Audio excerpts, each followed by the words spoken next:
ఒక్కసారి కొమ్మూరి గోల్డ్ కి కాల్ చేయండి. తాకట్లో ఉన్న మీ బంగారాన్ని విడిపించి మార్కెట్ ప్రైస్ కి వాళ్ళు కొనుక్కుని మిగతా డబ్బులు మీకు ఇచ్చేస్తారు. రైట్, బ్రేకింగ్ న్యూస్ వస్తున్నాం. మన టీవీ స్క్రీన్ పై ఇరాన్ జైళ్లలో మరణశిక్ష ఎదుర్కొంటున్న 8 మంది మహిళల విషయంలో అమెరికా అధ్యక్షుడు డొనాల్డ్ ట్రంప్ జోక్యం చేసుకోవడం ఇప్పుడు అంతర్జాతీయ స్థాయిలో పెను సంచలనంగా మారింది. అమెరికా ఇరాన్ మధ్య దౌత్యపరమైన ఉద్రిక్తతలు గరిష్ట స్థాయిలో ఉన్న తరుణంలో ఇరాన్ జైళ్లలో బందీలుగా ఉన్న 8 మంది మహిళల అంశం మరోసారి తెరపైకి వచ్చింది. ఇరాన్ ప్రభుత్వం వీరికి మరణశిక్ష విధిస్తున్నట్లు వస్తున్న వార్తలపై అమెరికా అధ్యక్షుడు డొనాల్డ్ ట్రంప్ స్పందించారు. తన social media platform truth social వేదికగా సదరు మహిళల చిత్రాలను పంచుకుంటూ వారిని తక్షణమే విడుదల చేయాలని ఇరాన్ నాయకత్వానికి ఆయన విజ్ఞప్తి చేశారు.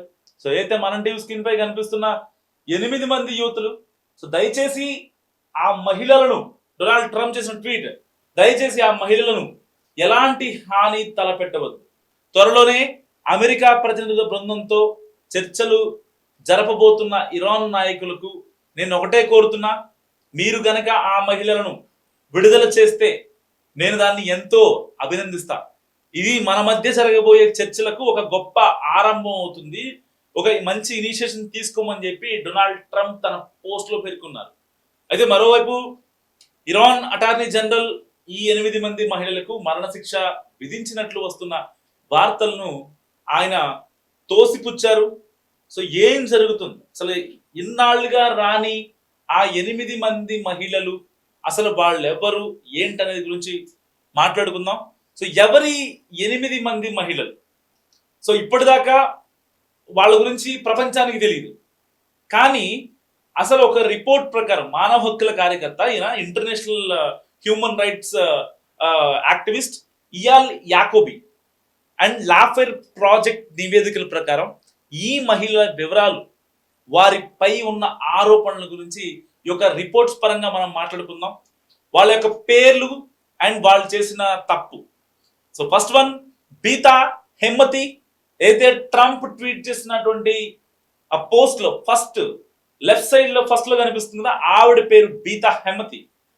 అక్కడ ఇరాన్ ప్రభుత్వంపై నిరసనలు చేసినందుకు జనవరిలో భర్తతో సహా ఆవిడ అరెస్ట్ అయ్యారు. పేలుడు పదార్థాల వాడకం, జాతీయ భద్రతకు ముప్పు కలిగించారనే ఆరోపణలు ఈవిడపై ఉన్నాయి. And second lady name Diana Taher అబాది. Just ఈవిడ ఒక మైనర్, 16 ఏళ్ల అమ్మాయి నిరసనలో పాల్గొన్నారనే ఆరోపణతో ఈవెంట్ కూడా జనవరిలో అదుపులో తీసుకున్నారు. And third one, Mahboubeh Shabani. ఈవిడికి 33 ఏళ్ళు. నిరసనలో గాయపడిన వారికి చికిత్స అందించారనే ఆరోపణలతో ఫిబ్రవరిలో ఈవిడ అరెస్ట్ అయ్యారు. అయితే అప్పుడు నిరసన జరిగిన తర్వాత జస్ట్ ఆవిడకి అంటే ఒక డాక్టర్గా తన వృత్తిని నిర్వర్తించింది. అలా ఎలా చేస్తావు, జాతీయ భద్రతకు ఆటంకం కలిగించేటువంటి టెర్రరిస్టులకి నువ్వేలా చికిత్స చేస్తావు అని చెప్పి ఆవిడని అరెస్ట్ చేశారు. అండ్ ఫోర్త్ లేడీ ఎన్సిఏ నిజాతి, కుర్దిష్ మహిళా హక్కుల కార్యకర్త ఈవిడ. ఈమెకు ఒక చిన్న బాబు ఉన్నాడు. 2025 ప్రారంభంలో ఈమెకు మరణశిక్ష విధించినట్లు సమాచారం, కానీ ఇప్పటికీ ఆవిడ బతికే ఉందని ఇరానీ అటార్నీ జనరల్ చెప్తున్నారు, ఇయాల్ ఖురేషి. So fifth one, Golnaz Narahi. ఈవిడికి 37 ఏళ్ళు. ఈవిడ ప్రొఫెషనల్ గా ఎమర్జెన్సీ మెడిసిన్ స్పెషలిస్ట్. నిరసన సమయంలో ఈవిడని అరెస్ట్ చేశారు, ఎందుకంటే ఈవిడ ఏదో ఆ నిరసన జరిగినప్పుడు వెంటనే వాళ్ళందరికీ చికిత్స చేసిందని ఒకే ఒక reason. And sixth one, Venus Hossein Nejad. తన ఆఫీస్ నుంచే సెక్యూరిటీ ఫోర్స్ ఈమెను అరెస్ట్ చేసింది. ప్రభుత్వ టీవీలో బలవంతంగా తప్పు ఒప్పుకోలు చేయించారనే ఆరోపణలు ఉన్నాయి.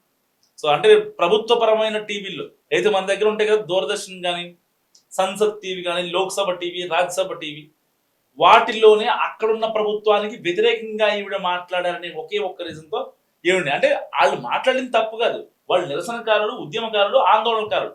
ప్రభుత్వ విధానం నచ్చకపోతే ఆందోళన చేస్తారు. అలాంటి ఒక మనలాంటి ఫ్రీడమ్ అక్కడ ఇరాన్లో ఉండదు బేసిక్గా. And seventh one, Ghazal Galandari. మానవ హక్కుల సంఘాల జాబితాలో ఈవిడ కూడా ఉన్నారు. అండ్ ఈవిడ గురించి పూర్తి వివరాలు ఇంకా తెలియాల్సింది బేసిక్గా.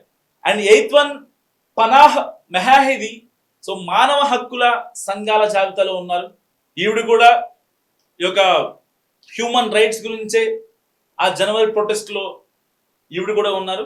సో అక్కడ జాతీయవాదానికి, అక్కడ ఇరాన్ ప్రభుత్వానికి వ్యతిరేకంగా వీళ్ళు నిరసన చేసేందుకు సో ఈవిడిని కూడా అరెస్ట్ చేశారు. ఇరాన్ యంత్రాంగం అధికారికంగా ఎలాంటి సమాచారం ఇవ్వనప్పటికీ కార్యకర్తల సమాచారం ప్రకారం వీరిపై ప్రధానంగా చాలా ఆరోపణలు ఉన్నాయి. సో ఇటు ప్రభుత్వ వ్యతిరేక ప్రదర్శనలు నిర్వహించడం, దేశ భద్రతకు ముప్పు కలిగించేలా ప్రవర్తించడం, నిరసనకారులకు గాయపడిన వారికి సహకరించడం, వారికి చికిత్స చేయడం, ఫస్ట్ ఎయిడ్ చేయడం, ఈ మహిళల చిత్రాలను, వారి మరణశిక్ష వార్తలను మొట్టమొదటిగా ఆన్లైన్లో షేర్ చేసింది అయాల్ యాకోబీ. అయాల్ యాకోబీ అంటే ఈ యొక్క ఇరాన్ అటార్నీ జనరల్ అనమాట. ఇతను యూనివర్సిటీ ఆఫ్ పెన్సిల్వేనియా నుంచి గ్రాడ్యుయేట్. ఇరాన్ ప్రభుత్వం ఈ మహిళలను ఉరి తీయాలని ప్లాన్ చేస్తుందని, అంతర్జాతీయ సమాజం దీనిపై మౌనం వీడాలని ఆయన డిమాండ్ చేశారు. ప్రస్తుతం ట్రంప్ జోక్యంతో ఈ విషయం ఒక అంతర్జాతీయ దౌత్యాంశంగా మారింది. అమెరికాతో తిరిగి చర్చలు ప్రారంభించాలనుకుంటున్న ఇరాన్ ట్రంప్ విజ్ఞప్తికి ఎలా స్పందిస్తుందో అనేది వేచి చూడాల్సిన అంశం. సో ఏది ఏమైనా ఏదైతే ఈ యొక్క మహిళల విషయంలో డొనాల్డ్ ట్రంప్ ఏదైతే ఒక విజ్ఞప్తిని ఇరాన్కి ఇచ్చాడో, ఆ 8 మంది మహిళలను సేఫ్ గా జైల్లో బందీలుగా ఉన్నారు. ఏదైతే ప్రొటెస్టులు చేసి ఆందోళన చేసి అక్కడ ఇరాన్ ప్రభుత్వానికి వ్యతిరేకంగా చేశారనే ఒక అపవాది వాళ్ళ మీద పెట్టుకున్నారో, వాళ్ళని గనక సేఫ్ గా రిలీజ్ చేస్తే ఆ 8 మంది మహిళల్లో, ఎందుకంటే వాళ్ళల్లో మైనర్లు కూడా ఉన్నారు, జస్ట్ ఇరాన్ ప్రభుత్వానికి నెగిటివ్ గా మాట్లాడారనే ఒకే ఒక్క రీజన్ తో అక్కడ ఏదైతే ప్రభుత్వానికి సంబంధించినటువంటి టీవీల్లో కూడా డిస్కషన్స్ లో ఇరాన్ ప్రభుత్వాన్ని తిట్టారు అనే ఒకే ఒక్క ఇదితో వాళ్ళందరినీ అరెస్ట్ చేసి వాళ్ళ మరణశిక్ష విధిస్తానంటుంది ఇరాన్. అలాంటి వాళ్ళని సేవ్ చేయి, అలాంటి వాళ్ళని మరణశిక్ష వేయకు, మరణదండన వేయాల్సిన అవసరం లేదు.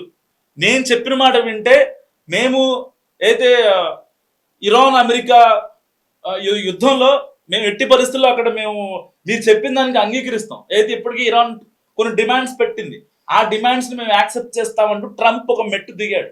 నిజంగా డొనాల్డ్ ట్రంప్ ఇప్పటిదాకా ఎన్ని అరాచకాలు, ఎన్ని అకృత్యాలు చేసినా ఈ యొక్క జైల్లో మగ్గుతున్నటువంటి, ఎన్నో రోజులుగా జైల్లో మగ్గుతున్నటువంటి ఈ యొక్క 8 మంది మహిళలను ఇప్పుడు కోట్ చేయడం అంతర్జాతీయంగా ఒక చర్చనీయాంశంగా మారింది.